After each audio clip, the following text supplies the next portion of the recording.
Lisa.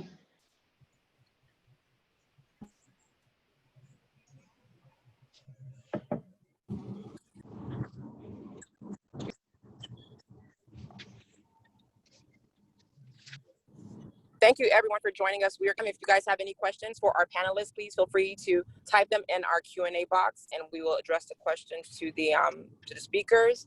And also for those who are watching online on our Facebook, please feel free to add your questions in our chat box and we'll be more than happy to address them with our experts today. Once again, thank you so much for joining. Thank you.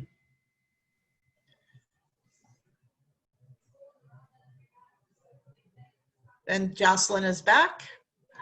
I'm back. We have about 2 minutes and then we'll get started.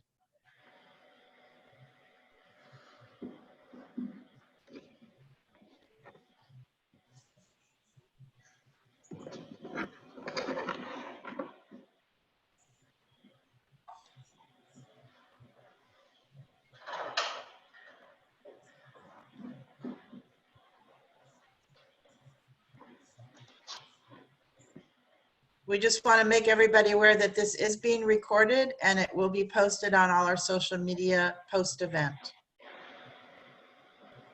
Okay.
And welcome, Robert. Hi, how you doing? I'm doing well, thank you. They let you work remotely too, or you're in office? Well, I'm working remotely when I'm not covering a shift, but when I'm covering a shift, which is, on average once or twice a week, then I do go into the office. Today I'm home, but I've had to go in a number of times here, at least in the last couple of weeks. Yeah, well, we've had a few storms out there. Yeah, that and just covering our shifts and just dealing with the local weather, really more than anything else, which has been not so much this week, but in previous weeks, it's been pretty active. So Norma, do you want to start? Yeah, we'll get started. It's 2 o'clock. Once again, good afternoon, everyone. Thank you so much for joining our webinar today. Unfortunately, my camera is not on at this time, but it'll be on shortly later on this meeting. Today, we're so grateful to partner with the Dania Beach Chamber of Commerce, and Brandy's going to take it over from here, and she's going to help facilitate and moderate today's webinar. Thank you, Randy.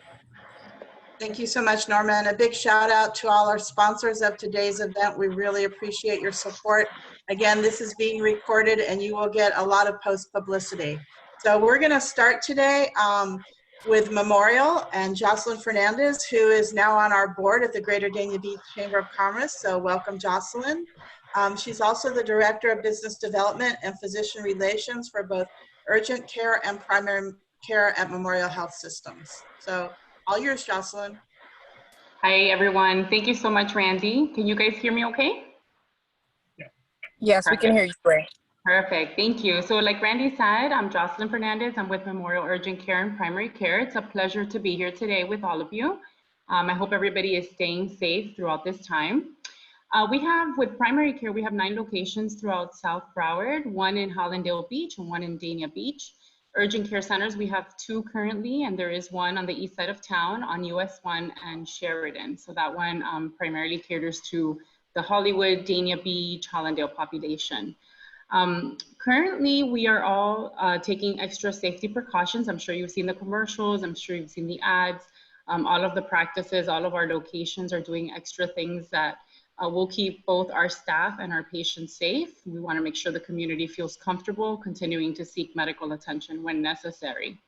Now, with regards to hurricanes, so prior to a storm, it's very important that if you have, for example, medications that you take on a regular basis, make sure you have those medications on hand. Make sure you have your refills.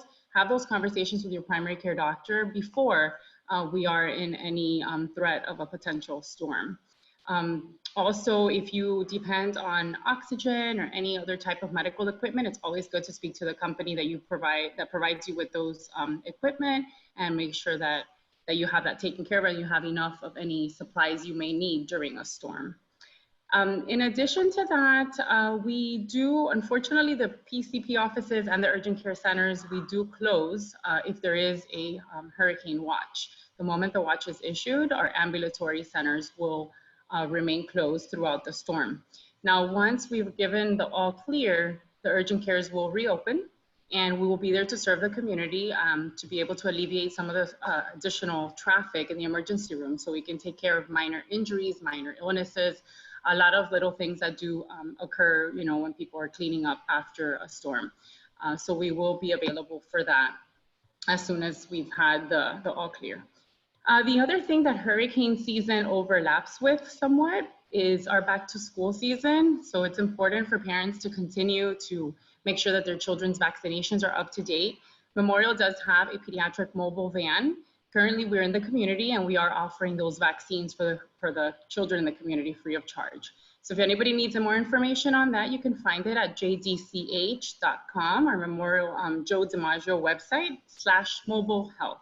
And I can answer any questions about that later. So now I'd like to introduce to you Dr. Randy Katz. He is our Medical Director of Emergency Services at Memorial Regional Hospital. Dr. Katz is also the Medical Director for the City of Hollywood Fire Rescue Department, as well as Medical Director at Medics Ambulance Services. So once Dr. Katz does speak, then we'll be happy to take any questions. Randy, Norma, I'm sure they can provide that in the chat box, right? Yes, that is correct. Perfect, thank you. Dr. Katz, are you on? Jocelyn, I don't see Dr. Katz on here. I don't see him in the meeting. Okay, give me 1 second.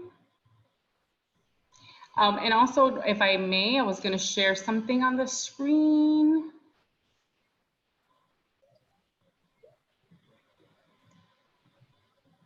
While I get Dr. Katz. He's logging in now, and there he is. Yeah, okay. Welcome, Dr. Katz. I said, welcome to Dr. Katz. And Jocelyn just introduced you, and you are welcome to do your presentation. Okay, do you guys see me now? We do. Yes. All right. Are you in San Francisco? Yeah, that's San Francisco. I had a little technical difficulty. I guess I clicked on the wrong link. I apologize. Yeah, I can speak a little bit about the emergency department end as well as EMS with respect to hurricanes. I think everybody definitely needs to understand that this hurricane season will be much different than hurricane seasons we've had in the past, considering what's going on with COVID-19. And that does create a lot of issues, particularly after hurricanes, with respect to shelters and congregating and transmission of this virus in the setting of a hurricane. So I'm hoping this is not a bad hurricane season. However, we do need to prepare. A couple of the things that I would discuss that I think are important for the community is really, I guess we can break it up into two things, the pre and the post hurricane situation with respect to the emergency department. So with respect to pre-hurricane planning, obviously now is the time to do the basics, batteries, things like that you need for the house. But when it comes to medical issues, it's really important if you have family members that are oxygen dependent, rely on dialysis units, for care on a constant basis, or if you take a lot of medication that require, refills and things like that on a monthly basis. Those are things right now that I would start preparing for. If you do require oxygen, that requires electricity many times. If you do require dialysis, that requires a dialysis center that has electricity.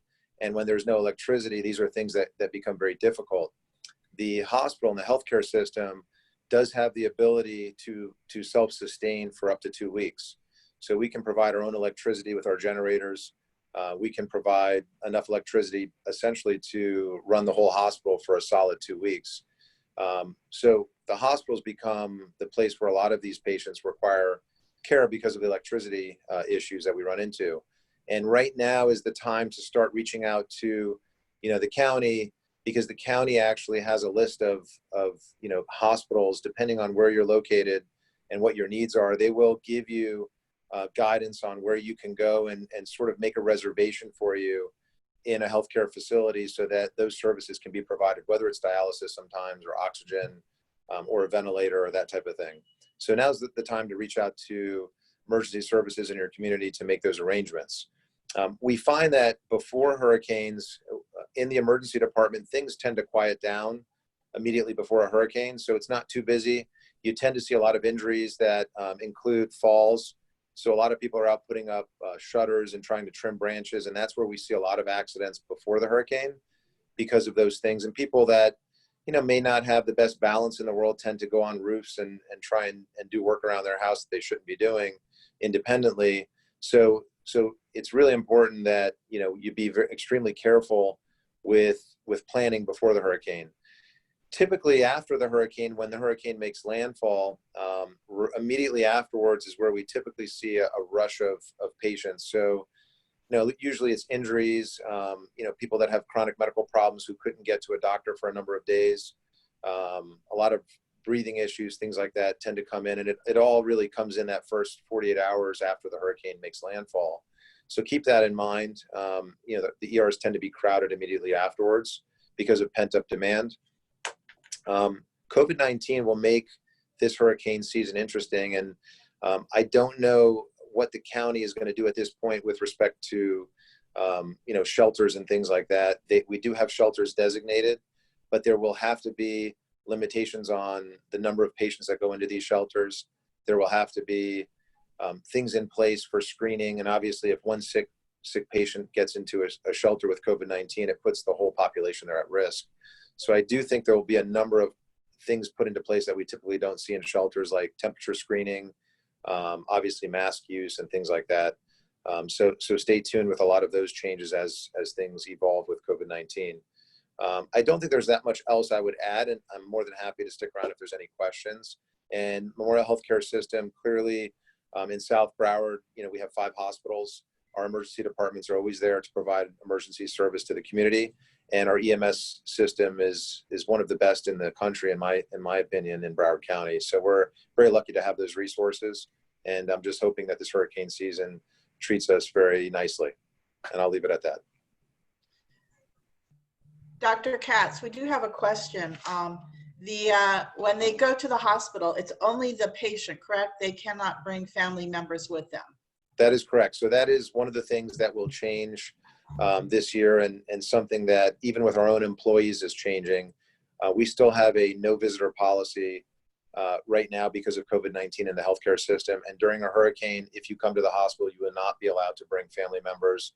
You will not be allowed to bring your kids with you. And that's true for our employees. So in the past, we've had employees that have had to stay here in the hospital for days at a time to provide care to the population that we serve. And in the past, we would let them bring their kids, and we had areas to put them. And this year, we're not going to allow employees to do that. So we're asking all of our employees to make arrangements, and the same goes for patients. So unfortunately, this is the world we live in now, but there will be no visitors, for the foreseeable future while COVID-19 is here. Thank you so much. Does anybody have any questions? If you do, put it in the chat box. Again, a shout out to our sponsors today. FP&L, who is a great supporter of all the chambers in Broward. Memorial Health Systems, the same. The Ite Insurance Agency, ensuring today's every need. Florida Professional Law Group, and Stormtight Windows. If you'd like to sponsor a future event, you can contact Norma or myself. But again, thank you. Moving on, I'd like to welcome Ben Wesley, who's the External Affairs Manager for FP&L, and thank you so much, Ben. My pleasure, Randy. Thanks for having us. Okay, and we're going to share my screen. So we've got a little PowerPoint presentation for you. It'll be a short one and one packed with good information. Here we go. All right. Can everyone see it? I see it on my screen. Yep, we see it. All good? Thank you. All right. So if we do have a hurricane, obviously we're going to have we're going to have a dual crisis with the COVID-19 emergency and a hurricane at the same time. It's really going to be an unprecedented situation. And so we're all going to have to be very careful about that. Dr. Katz was absolutely right about, this, if we do have a storm, it's going to put us in a completely unique situation. Next slide, please. So I want to talk for just a moment about what FPL has done so far during the crisis. Many of you probably have heard that we decreased the bills by 25% for the May bill. We were able to do that because the fuel charges change every year based on the actual cost of fuel, and so it's adjusted annually. But that adjustment is usually done over the course of the entire year. What we persuaded the Public Service Commission to allow us to do was to put all of the discount into the May bill, which made it a larger discount, and we felt that was important to front load because of the emergency and the economic problems that it has caused.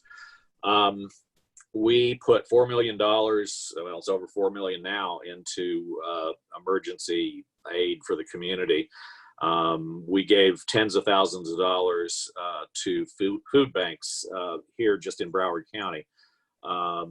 We also gave $150,000 to the United Way here in Broward because they're doing so much in terms of the relief effort. We did the same thing in Palm Beach and in Miami-Dade County as well.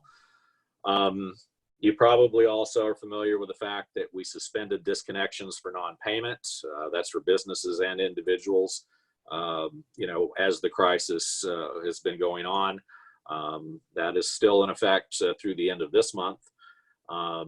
And we're doing this just to do our part, to help everyone during the crisis. Next slide, please.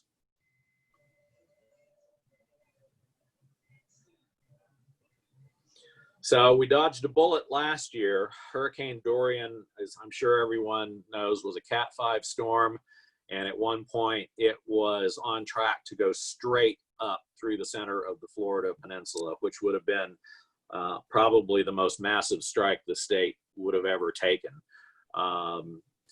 The winds were over 185 miles an hour. 4 million of our customers were threatened. And a customer, we count a customer as a meter, so double that, that's about 8 million people, rule of thumb. So that was, and we don't serve the entire state of Florida. We serve about half of the customers in Florida. So that wouldn't count the customers in other utilities that would have been affected as well. So next slide, please. This year, unfortunately, all the forecasts are saying that we're going to have an above average storm season. As everybody knows, it started earlier than its official start date on June 1st.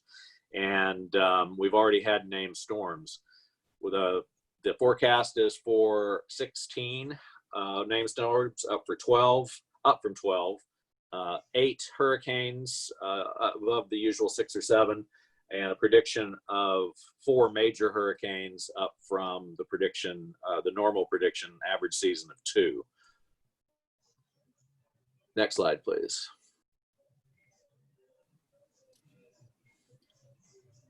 So we have done a tremendous amount of work since Hurricane Wilma in order to harden our system so that we have fewer outages when the storms hit.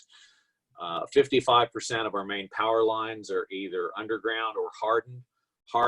The hardening, you I'm sure have seen the very large concrete poles that we have been replacing the older poles with.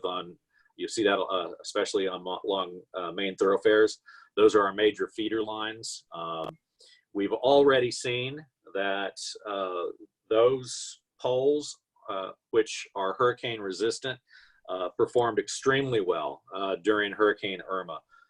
So that's an investment that is already paying off for us.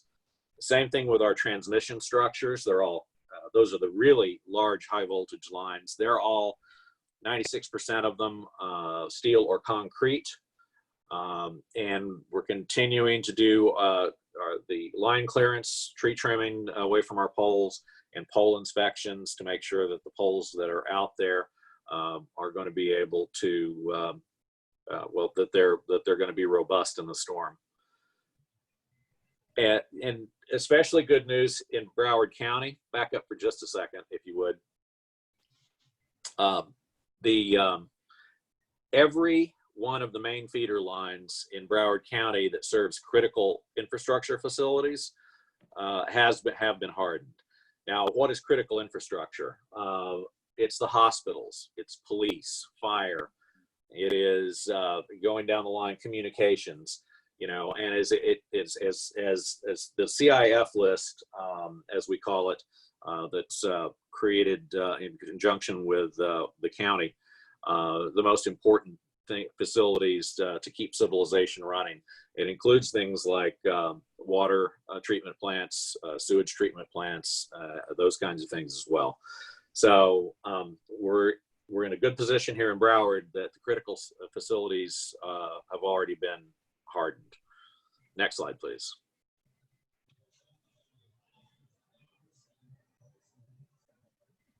So another portion of the investment that we've made in order to keep the system running at peak capability in normal weather as well as storms is smart grid. We've deployed over 5 million smart meters into the system. That allowed us to start putting intelligent switching devices into the system and telemetry. We have some very high-tech diagnostic centers now. We have diagnostics that can tell us when some piece of equipment is going to fail before it fails so that we can replace it in advance. And in storm season, what's very important is after we are no longer able to roll trucks, once the winds get over 39 miles an hour, we can't put our workers at risk. So when the first bands come through and we get the higher winds, there's not going to be workers working on the lines, but the automated systems can now do switching and restore power even during the midst of a hurricane. I remember during Hurricane Irma, I was getting phone calls from people saying, you know, we've got above gale force winds right now, or we've already got hurricane force winds. My power was out for, you know, perhaps an hour, and then it came back on. How's that happening? You're not rolling trucks, are you? And I was able to say, no, it is the automated systems that are allowing that to happen. So that's a really new thing that is extremely helpful during a storm. Next slide, please.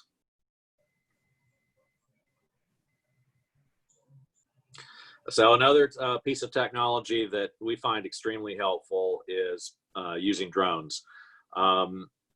Right after a storm, it's important to actually lay eyes on the damage in specific places to know what we need to do in order to do the repairs. If you're on the ground, it can be very difficult to get some of the areas because of storm damage, fallen trees. But we can now put a drone in the air and do an aerial survey and quickly know exactly what we're confronting there. So it's speeded up what we can do in terms of you know, those overviews tremendously. Next slide, please.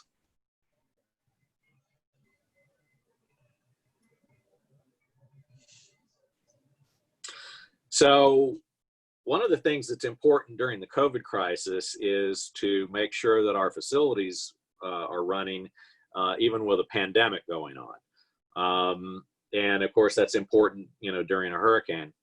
So our solar plants take 0 personnel on site. So we don't have to worry about employees being sick, infecting others, and having any sort of a problem with personnel issues at the solar sites. Similarly, at our gas generation facilities, we have one, of course, the new state-of-the-art plants at Port Everglades that has been up and running for a few years. We are now doing the same thing in Dania Beach, at the Dania Beach Clean Energy Center, where we're still in the demolition phase of the old plant and building the new one. They're both state-of-the-art plants that take a lot fewer people to run, fewer people in the control room. And during the COVID crisis, what's been very important for us, we were doing temperature checks and doing a lot of screening to make sure that we didn't have a sick worker come into the control room, infect all the people in the control room, and then we have a problem. We've been able to avoid that, and part of the reason is we don't need as many people in the control rooms anymore. Next slide, please.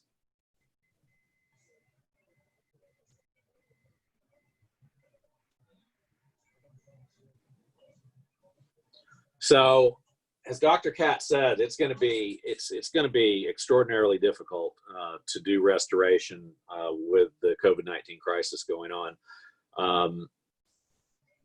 We usually triple our workforce during restoration from a hurricane, and the way that we have 15,000 employees in the state, but we also bring in outside workers. We call them foreign crews. They come from states all over the United States and as far away as Canada and California, and that allows us to triple the workforce to do the restoration work, the line workers that are necessary to restore power. That's going to be trickier with the COVID crisis. We don't know how many foreign crews we're going to be able to get in this situation. If they're coming from areas that already have a lockdown, it's going to be difficult. Crews that do come down, we're going to have to do social distancing. They're obviously wearing masks, but the social distancing is probably the most difficult thing. We create these giant staging sites for the crews and equipment. That concentrates people pretty dramatically. That can't happen with the COVID-19 crisis going on, and we're going to have to be doing social distancing at the staging sites and at our regular service centers, same thing. And we're already doing that in all our facilities now with the social distancing. We're going to have to take extraordinary safety measures to keep our workers from getting sick in this environment. So where we've been doing a lot of work to make sure that we'll have shorter outages by investing in hardened infrastructure, if we get a hurricane during the COVID-19 crisis, we could actually get some longer restoration times than we would hope for. Next slide, please. I mean, we're going to continue working 24/7 until all the customers are restored. That hasn't changed. Just the way that we accomplish that is really what has changed here. Next slide, please. So, based on that, we recommend that everyone, more than ever, prepare for possible storms this year. The recent shortages that we've seen with the COVID-19 crisis can be magnified with a storm bearing down. So, lay in your supplies, lay in your medications. I'll give you my best tip for water. You don't have to go to Publix and buy a bunch of bottled water. Get some large water jugs. I did this before Irma. Put it on Facebook, and I never got so many likes on a Facebook post. But I just had Amazon ship in a couple of 10-gallon water jugs, filled them up, and didn't have to worry about not being able to get water at Publix. That's just a pro tip from somebody that's been working for FPL for 17 years. But I would highly encourage everyone to make all the preparations that they possibly can in advance, as Dr. Katz said. We've got a lot of good tips. Also, FPL.com, great information there generally, but FPL.com/storm. Really encourage everyone to go there. Also, I encourage everyone to download our app. You can go into any app store and get the FPL app. You put your account number in and you can get all kinds of real-time information after a storm on what's going on, even whether or not your power is on. So I recommend that as well. Next slide, please. So I thank you for your time, and I'm happy to take any questions. Sure, we do have a question, Ben. Debbie, her question is, if you have a line that runs from a pole to a house and there is an issue with trees being tangled in them, who would cut those? The homeowner, is the homeowner responsible, or would FPL assist? So it sounds like we're talking about a service drop from the pole to the house. So what we would do, you know, actually, if you can just send me the information, I'll have our vegetation management department come out and take a look at that one. You know, we ask homeowners to try to keep the trees away from all the lines. We call it right tree, right place. But, you know, a lot of us live in homes where the trees were planted years before we got into the home. And so sometimes there are giant trees that are just too close to the lines. And they do need to be trimmed back. Sometimes we can just do a make safe, turn the power off, and let someone trim the trees or bring in a contractor to do the trees. But let's take this offline. You know, Randy, if you can just shoot me the information, I'll ask our vegetation management to go out and take a look. Debbie, if you could just put your information on the chat box, and we'll be more than happy to forward that over to Ben. Debbie, I'll put you and Ben into contact with each other. Great. Thank you so much, Ben. Thank you. Go ahead, Norma. No, just Larry. Larry asked a question. Is there going to be a replay of this webinar? Yes, this webinar is being recorded and it will be available for everyone to view. And we'll also include all of the information of today's sponsors who assisted in making this webinar possible today. And that's all the questions we have so far. Thank you, Norma. So our presenting panelist today, I've known for many years, and I really appreciate all the support he's given to our Dania Beach in-person Hurricane Expos.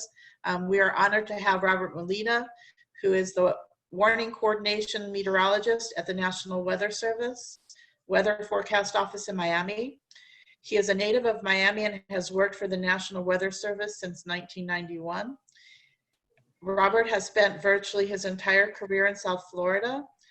He has served as warning coordination meteorologist since 2005 after working for 7 years as a marine forecaster and hurricane support meteorologist at the National Hurricane Center. His career has taken him through many South Florida tropical cyclones, from Hurricane Andrew in 1992 to Hurricane Irma in 2017, and every other hit and near miss and since that time period. He has worked in every aspect of hurricane forecasting, from assisting hurricane forecasters and data collection to writing forecasts and conducting local and national media interviews, as well as briefing local officials on expected storm impacts. As warning coordination meteorologist, Robert is responsible for overseeing the National Weather Service warning program in South Florida, which requires frequent interaction with key partners such as emergency management officials and media representatives. He is also in charge of the local National Weather Service public awareness and outreach program, conducting weather-related information and safety presentations to many entities, including local and regional governments, civic organizations, business groups, and schools. Robert is a product of the Miami-Dade County Public School System, and he holds a bachelor's degree in meteorology from Florida State University in Tallahassee. Thank you so much, Robert, for participating today, and the floor is yours. Thank you, Randy. Thank you very much for being a part of this. Once again, as you mentioned, I've been we've been doing we've been a part of the regular in-person ones, expos, for many years now. And by the way, we've also done them for Hallandale Beach in the past too, so we don't want to forget. We have Hallandale Beach also involved, and we really appreciate again, being a part of this. A little bit different this year, for all of us, but hopefully the information that we can provide is still good and still useful to everyone, and I'm sure it will be. So I'm going to go ahead and share my screen here, so you can you can see my slides. So give me a second here. I should be able to bring it up shortly. I'm going to make sure I bring up the right one. I don't want you to see something else, but that's not related to. Okay, I think I got it right here. Okay, 1 second.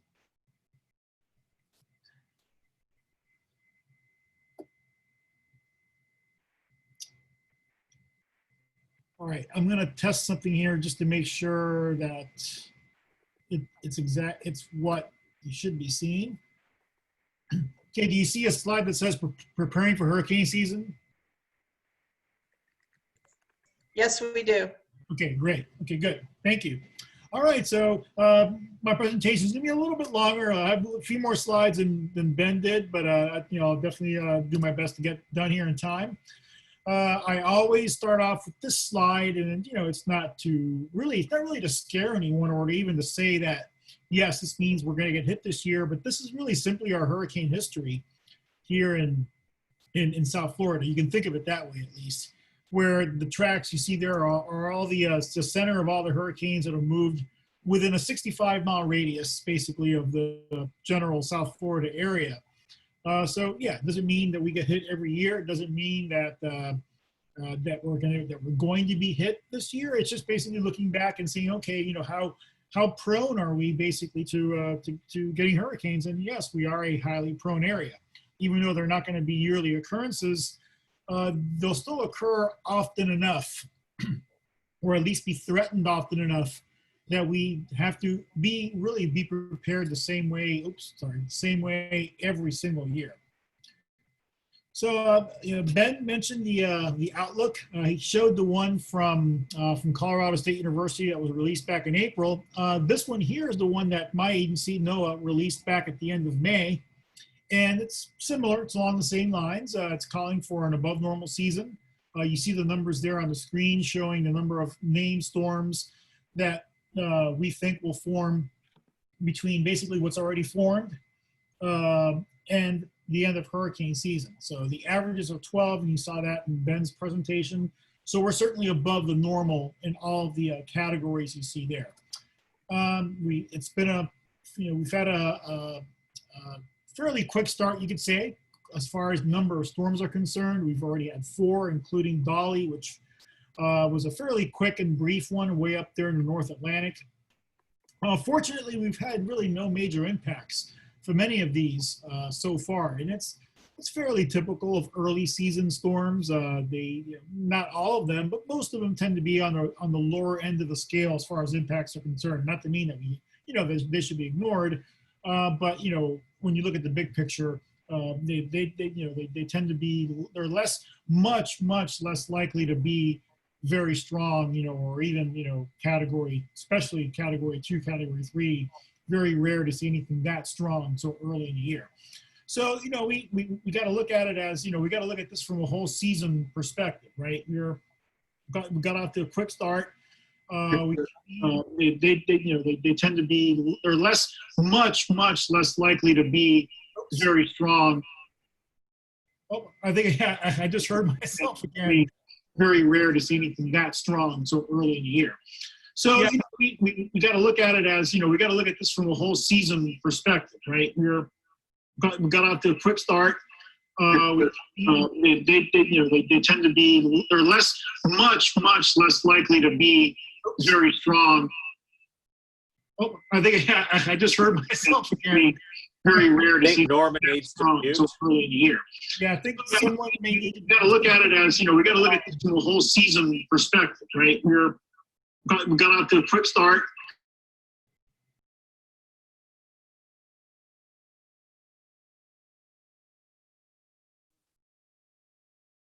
Sounds like that muted everything. All right, I'm unmuted now. Can you hear me? Yes. No? Okay. Yes, we can hear you. Okay. I don't know what happened there. That was strange. All of a sudden, I started hearing myself. I'm like, oh, that's weird.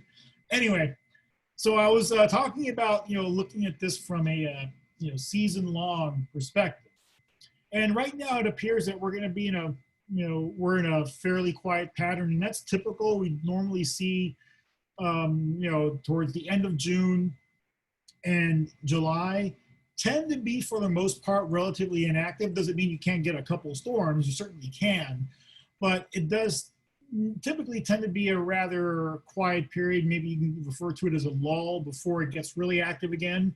And that peak of the season starts in August, and then that continues really all the way into a good part of October. So, just because we may go into a relatively quiet period doesn't mean, that we have to forget about it or that we should forget about hurricanes. It just means that we need to continue to be vigilant, and most of all, stay prepared. Now, the one thing about actually, before I say that, some of the factors that we look at for the seasonal outlook are whether we have an El Nino or La Nina pattern, and that basically refers to the changes in the ocean temperatures in the Pacific Ocean, which is part of a cyclical pattern. Right now, we're in neither a warm or cold pattern. So really, depending on what pattern we're in, that influences hurricane activity in the Atlantic Ocean. So for example, during the El Nino period, or if we're in an El Nino pattern, during hurricane season, that tends to suppress or limit the number of storms or overall storm activity. When we have the opposite, which is the La Nina pattern, that actually tends to make conditions more conducive for storms to form in the Atlantic Ocean. We've seen these patterns pretty well established over many years. So this year, right now, we're kind of in the middle. We're in neither El Nino or La Nina.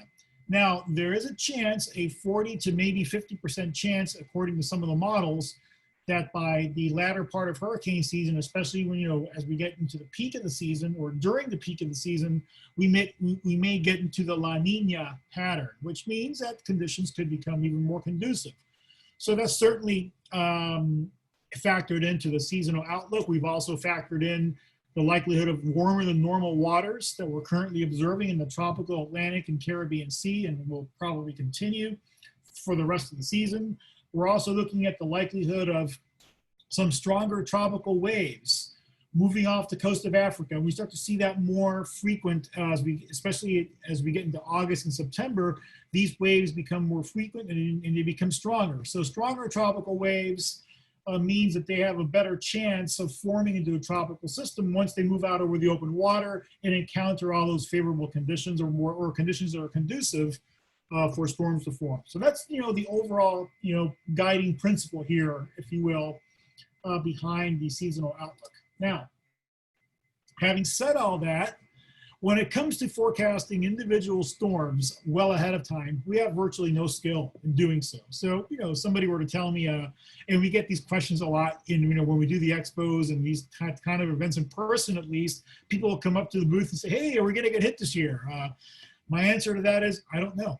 I hate to say it, I don't, because, as a meteorologist, we like to give at least some kind of an answer, right? But when it comes to forecasting storms well in advance, weeks, months, later in the season, those weather systems that eventually dictate what's going to happen with those storms that form later in the year, they haven't even formed yet. We can't see them, we can't track them, therefore we really can't give you an idea. So, these seasonal forecasts are only intended to give a general idea of what might occur, or a general idea of overall, storm development, not a forecast for an individual area or for an individual time period. There's not really a lot of change, I would say, as far as the type of information and products that we're going to be doing this year. We're still, planning, we're working our shifts. We're 24/7, and that's not going to change despite, the current situation. And as far as the information that we provide, we're still going to have a very similar look and feel. But we always make a few tweaks where we feel is appropriate. And one of those tweaks is in the very popular track and cone map that I'll refer to here later on. We're adding a 60-hour forecast point. So you have the dots on the map represent different forecast time periods, 12 hours, 24 hours, 36 hours, etc. Well, between the 48 and 72-hour forecast point, we're adding a 60-hour forecast point. Why are we doing that? Well, I think the reason why we're doing it is that seems to be a critical time, or the time right before a hurricane or tropical storm watch might need to be issued, because that's right around that 48-hour time period when we start to put up watches. So we feel that that's an important point, and it can provide some additional detail or information not only to forecasters but also to decision makers to make those important decisions that are based off the issuance of watches for our area.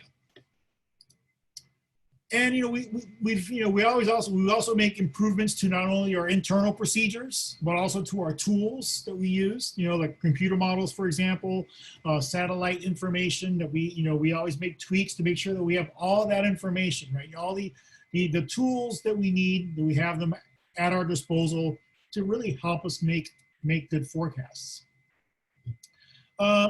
I always say this in every presentation, and I always try to remind people of this. Tropical storms and hurricanes are multi-hazard impact events. So it's really more than just about one thing. It's more than, yes, it is the wind. We know that, right? The wind is what categorizes the storms. But we also have to think about the other impacts like flooding, especially have to consider those, and even tornadoes. So during a hurricane landfall, or even if we're in a in near or close proximity to a landfall point, we can expect any of these. Anything from wind to storm surge, to heavy rain and flooding from rainfall. And I know we're pretty familiar with that, unfortunately, in Southeast Broward County, especially in the cities of Hallandale Beach and Dania Beach. Tornadoes and and of course very rough surf right at the beach. So, but we don't want to lose sight of the wind. The wind is important, and the wind is the reason why we put up shutters and why our building codes are as they are. The strongest in the state, basically, here in Southeast Florida and in the Florida Keys. But we don't want to just focus on the wind, and especially we don't want to just focus on that category, right? You hear about the category 1, category 2, etc. Sure, that refers to the wind, but only to the wind. It doesn't refer to the other hazards of the storm. And quite often, or even frequently, those other hazards can be disproportionately more impactful than the wind is. It all depends on the individual storm characteristics, and that's something that we evaluate with every forecast, and we pass along that information, that threat assessment, if you will, to everyone. And we're going to talk more about that later as well. Here in South Florida, especially in our communities, Hallandale Beach and Dania Beach, certainly among them, being beachfront communities, storm surge is a threat. It must be taken very seriously. It's one of those very low probability, but very high impact events. So the chances of us getting a serious storm surge in any given year is really, really low. Is it zero? No. But if it does occur, we're talking about a major impact. So that's why we take it so seriously. And that's why we talk about, all the, we talk about evacuation orders and things like that, which we're going to talk about here in a second.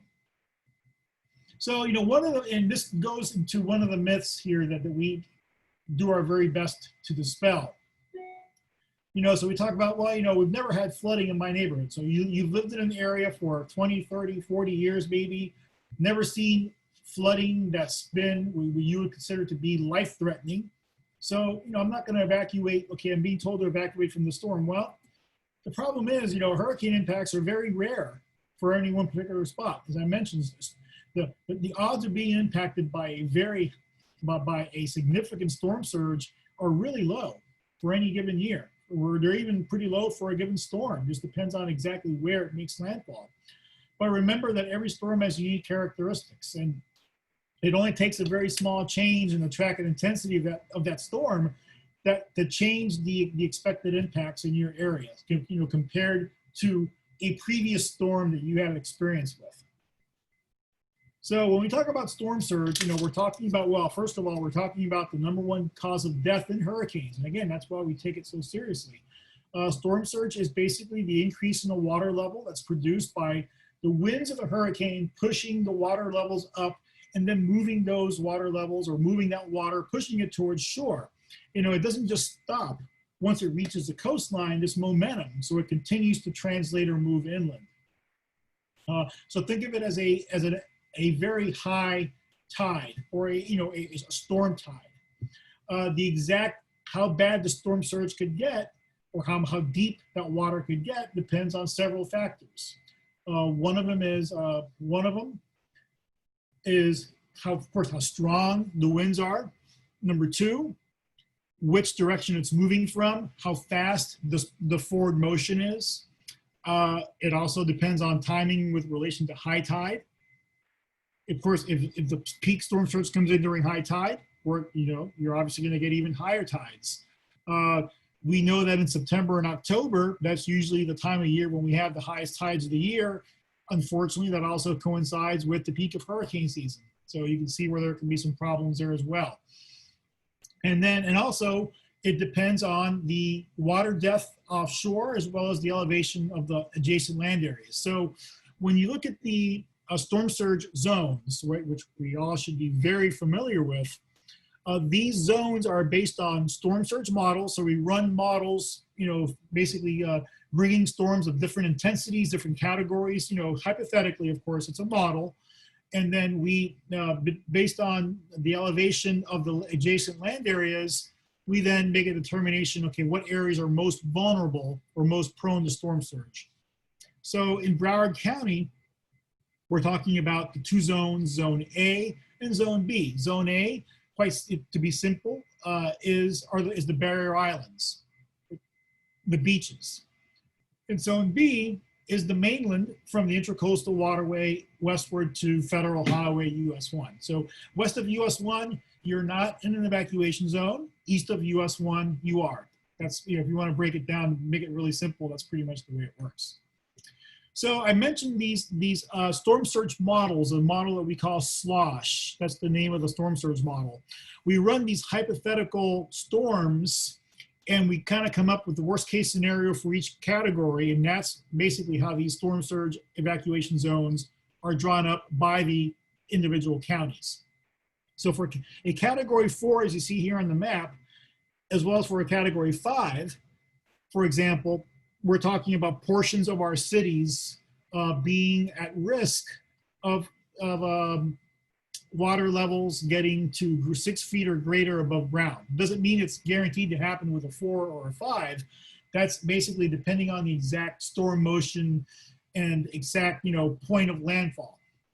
So there's a lot of variables involved, but it does mean that there is, at least hypothetically, there is a chance that this could happen. So considering the danger and the threat of storm surge, that has to be considered. The good news is when we run, when we're tracking the storm, we're running real-time information. We're not just doing hypotheticals. We're actually taking the current storm environment and we're plugging it into the model, and then that gives us an idea of what kind of surge we could expect from that storm. So it's not necessarily going to be equal to the worst case. In fact, it shouldn't be in 99% of all cases. But still, that information is part of the information that we provide in our forecasts. And I'm going to get a little bit more into that here in a few minutes. Another myth that we like to dispel is that, tropical storms, category 1s, they're no big deal. I'm not going to pay too much attention to those. But, as we've seen in the past, and we've already talked about, that only refers to the wind. It doesn't refer to the other hazards, which can still be significant, even if the wind may not be that big of a role, or they may not play that big of a role as far as producing significant impacts. So, in fact, we know here in South Florida, we often get heavy rainfall that could produce significant flooding, and we don't even need a named storm in order to do that. We've had some recent examples. Even if you go back to December, we had that big overnight rain that affected, our communities, especially in South Broward. And we go back to 2000. Some of you may remember, if you were here back in October of 2000, we had that quote unquote no-name storm. It was a storm that it was a kind of a pre-tropical system. It was in the process of developing, but not quite yet when it moved over us. But it had a lot of moisture, and it dumped like 18 inches of rain in less than 24 hours. Much more rain than we've had even with our big, more recent flood events. This one was much worse. So the end result was, these pictures here, you see just a massive flooding across really large areas, not just locally, not just localized, but pretty wide area, pretty large parts of South Florida. So, a slow moving, what we call wet tropical storm or hurricane, they're all wet to some extent, but the ones that are particularly slow moving are the ones that have that give us the highest risk of seeing major flooding.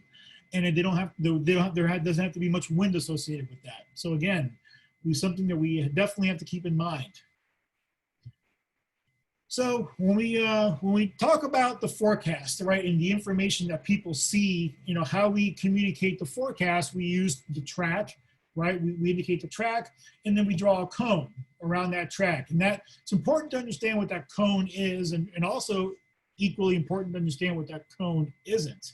The cone, as you see here on this slide, gets smaller from year to year, or at least as long as our forecasts are the average forecast error keeps on decreasing, or in other words, our forecasts keep on improving, that cone is going to get smaller. The reason the cone gets smaller is because the cone is directly related to our forecast skill. That's all it is. So, when we show you a map like this, when the edge of the cone is nudging up over South Florida, what that means is, what that should be telling us is that, in about 5 days or so from this forecast here, we could have a storm somewhere in our general area. There's not a guarantee. It could be well to our south. It could be to our north. But at least there's something that could be in our general area. So it's definitely something to keep a close eye on, because if it gets closer, then we're going to have to start taking some action. So that's what this information should be telling us right now. And this is one from Hurricane Dorian last year. And as you remember, we were in the cone of Dorian for a long time last year because it was a very slow moving storm, very slowly evolving situation. So the forecast cone tells us where the center of the storm is most likely to go. So the cone is a direct indicator of, okay, this is where 2 out of 3 times on average, 2 out of 3 times, the center of the storm is going to be somewhere in that cone. Now, that means there's a 1 in 3 chance that it could lie outside the cone. The cone, that map also gives us, tells us the storm's category on the Saffir-Simpson scale, or at least it tells us whether it's a tropical storm, a hurricane, or a major hurricane. But it doesn't give us information on the other hazards. There was no mention there of storm surge, no mention of flooding, no mention of tornadoes. The cone doesn't even account for the size of the storm. So in other words, the cone does not adjust size, or doesn't change sizes based on the actual size of the storm. It's actually a one size fits all. So for every storm this year, the cone's going to be the exact same size. So that might surprise some people. Some people I think I've had people telling me, oh yeah, the cone should be bigger because it's a bigger storm. I'm like, well, actually, you're right if you're talking about the impact area of the storm. But the cone does not describe the impacts of the storm. The cone is only telling us statistically where that center of the storm is more likely to go. So because of that, we really should be using or looking at additional information, and we provide this information for people to use and people to hopefully make good decisions based off of it. One of those pieces of information are the wind speed probabilities, are again part of every advisory that the Hurricane Center puts out. So in this example here, let's say you're about let's say 4 days before a storm. And you see over Florida, we have those 2 X's. One of the X in the south is, of course, is us here. And the other X is probably the most popular evacuation destination, which is Orlando area, Central Florida. So this example here, the South Florida area had about a 40% chance of hurricane force winds at any time during that forecast period.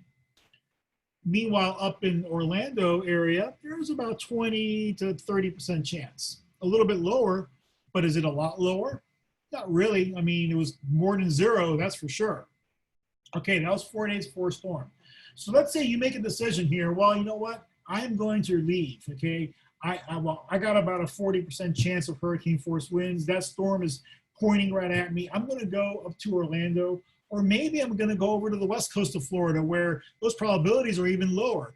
Well, at this time they were, but storms are like all weather is an evolving situation.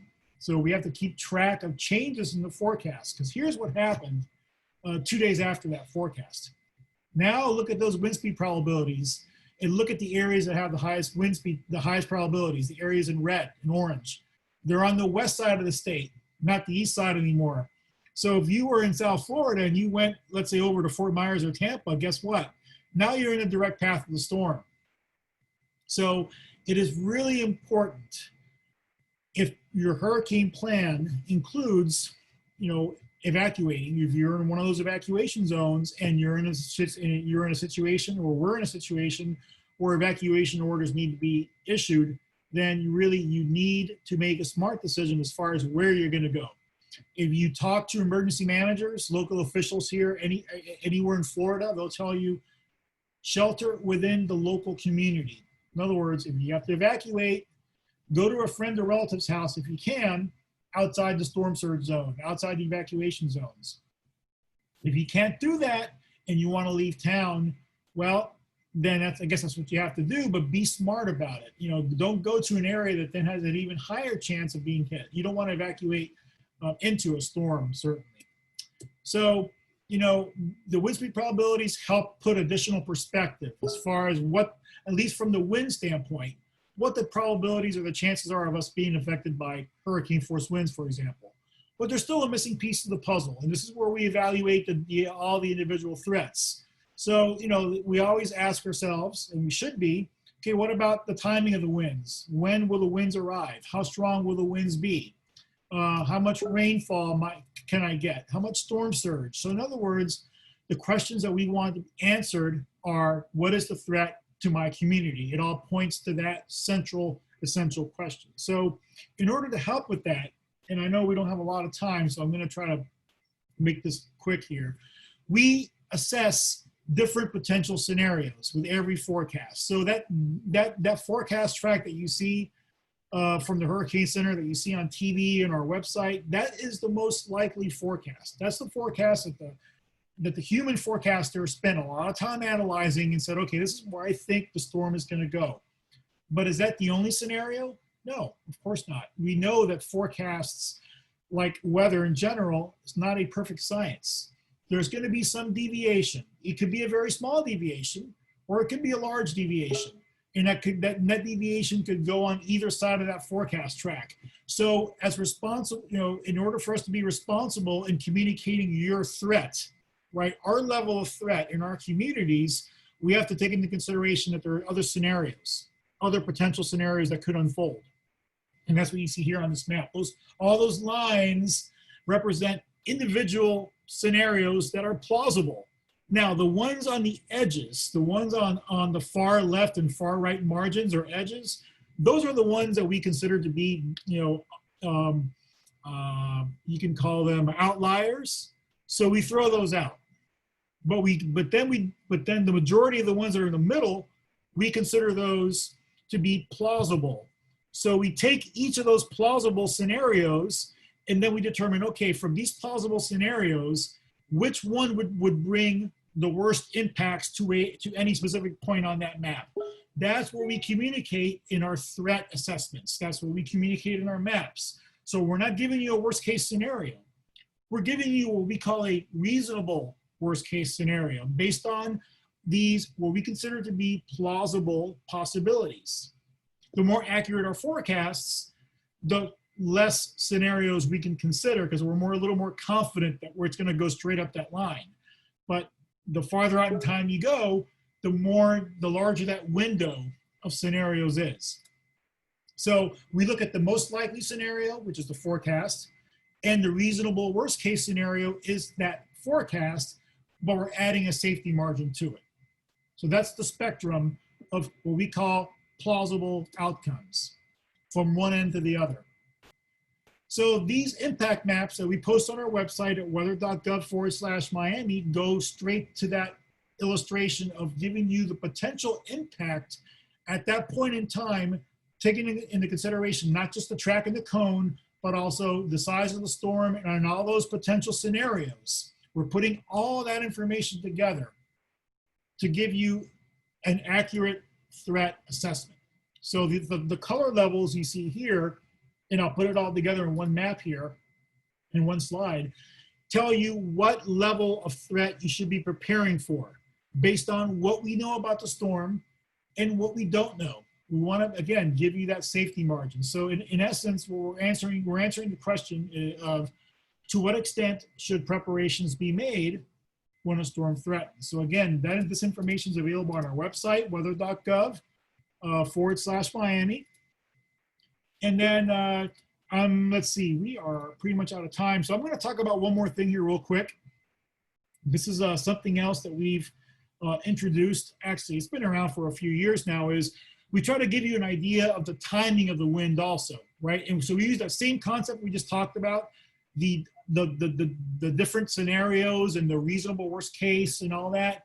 We use the same concept to determine the timing or arrival of tropical storm force winds. And we heard earlier how important that tropical storm force wind arrival is, because that is basically what dictates when the watches go up. So when the hurricane watch goes up, then a lot of community actions take place, closures of hospitals, airports, schools, etc.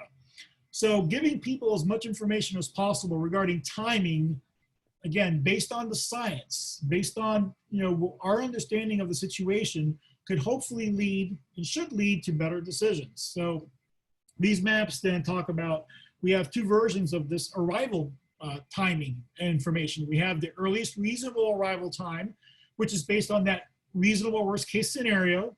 So if you're ready by the time it's indicated on this map, when that line, that timing map that's over you, the line that's over you, if you're ready by that time, if all your preparedness actions are done by that time, then you can safely assume that you're going to be free from tropical storm force winds. Now, if there are some activities that you can do that can wait a little bit more, maybe you can take a chance and you can wait until you're right up close to the time when the winds are going to begin, then you can use the most likely arrival time.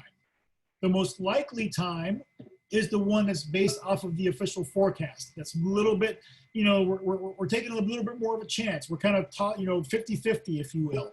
So if you use both, if you use the earliest reasonable, Saturday 8 a.m. in this example, and the most likely, which in this example is 8 p.m. on Saturday, you have about a 12-hour window that you can use, and we always start with the earliest reasonable.